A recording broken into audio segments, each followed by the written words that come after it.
Our patience is wearing thin. And so today is Saturday, November the 14th, and our patience, our tolerance for waiting is wearing thin. We have worked so hard on our connection with Spirit. We have examined our thoughts and rejected them. We have become aware of our words, of the way we express ourselves in this human world, of the way we address our brethren.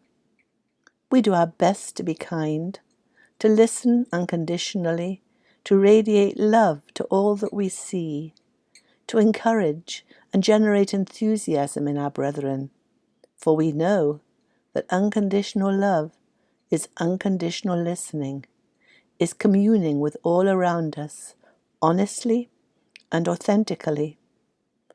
We no longer respond reactively to the denigrating words, the pokes and prods that our brethren so thoughtlessly put out, for we know they cannot help it, for they are still in the ego entrainment that we have endured, in the dream, the nightmare, the illusion created by the propaganda that we have all lived through. We have deep compassion for them, for we see how embroiled they are in their negative, indoctrinated, falsely imposed thought system. We understand that we cannot communicate with them, for we speak a different language than they do.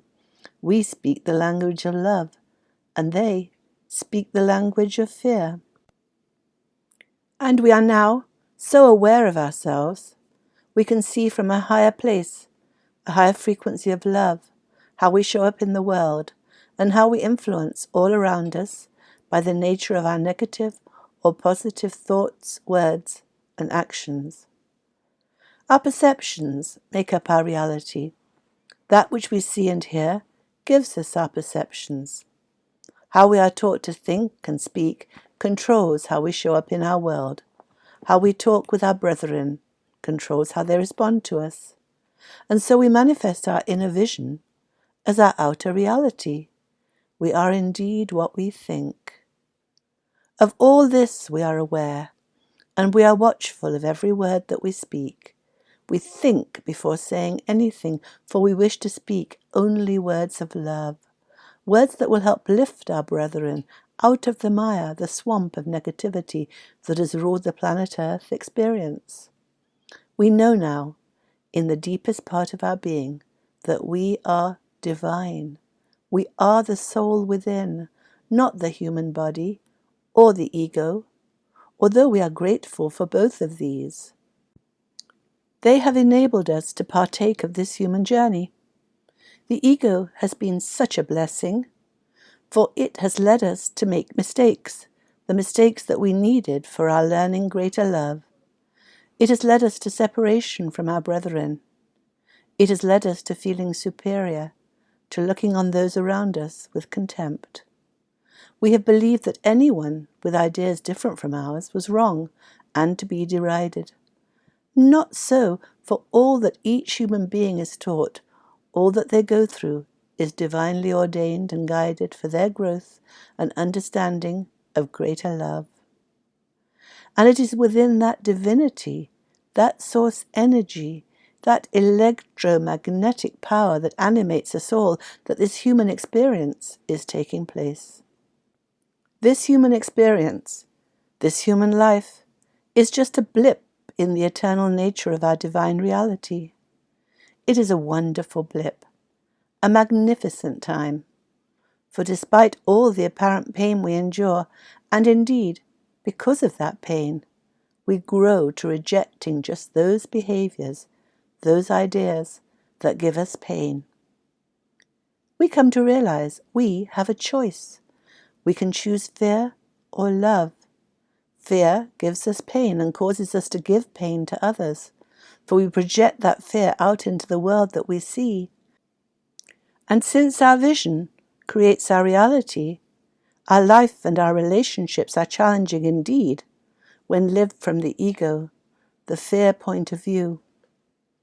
We are thus in poverty of mind, poverty of relationships, and lack of abundance. Our mindset outpictures to create the physical and psychological world in which we live. And now we live primarily in the physical and psychological world of love.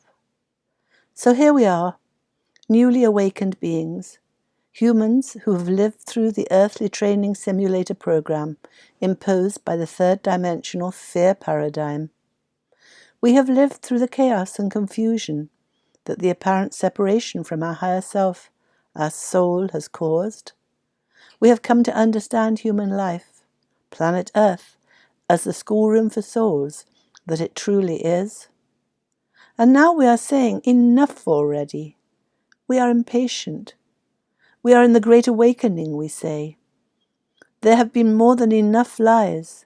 There has been more than enough chaos. Show us, let us see finally, that the light has won. It is confusing to us that the old third-dimensional world still seems to be going on in the same old way. The dark ones are claiming victory, where victory does not exist. They are continuing to tell lies. They seem to be winning, and the Light Alliance seems to be doing little or nothing. Oh, dear brethren, dear holy ones, trust the plan. Go within to your newly found knowingness. Examine your heart, commune with your soul, and you will know all is well. This is why it is so important to stay away from the mainstream news, for they spew outrageous lies and vitriol to manipulate and coerce humanity into fear and confusion. This is the subliminal, unconscious world that humans are manipulated and maneuvered by. And this world is now lifting, for the nature of the manipulation is coming to the light. Humanity is being shown the true nature of this earthly experience. The dark controllers have had their time, and their deadly deeds, their corruption is clearly visible. Yet they seem to go on and on. The same people, the same lies, the same perfidy. We are impatient. Our tolerance is coming to an end. We are righteously indignant that this situation should continue. We wish for authentic, honest communication with all our brethren.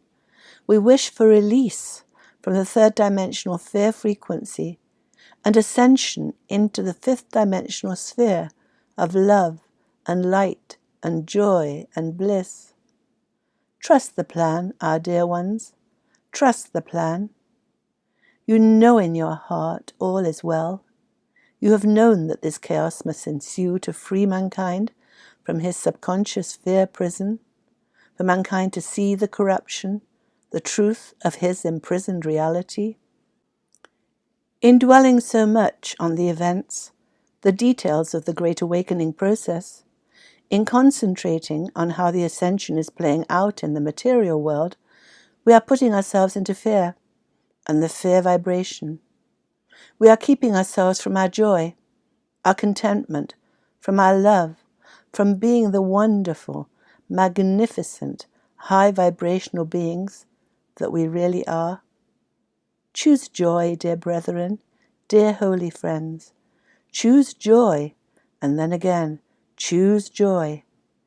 Doing what we love, being in the joy vibration, takes us into the high, light vibration of the fifth dimension, where we now truly belong. Every moment of every day, think, what would I enjoy doing now? What will give me pleasure? What would have me be so happy in the doing of it that I hardly notice what is going on in the world around me? It is by choosing what our soul loves to do that we keep our loving energy high. It is by choosing joy that we uplift the world around us. When we radiate love and the joy and peace and gratification that radiance provides, impatience and frustration cannot dominate, cannot arise. So, dear hearts, dear souls, do what you love, choose joy. And so you will create the wonderful new world of love and light that is your true inheritance. For we are indeed holy beings. We are love and light, and we are even more so. We have come more deeply into the divine vibration of love by the gift of this planet Earth experience. That was Aita, channeling her higher self. We are blessed beings, indeed.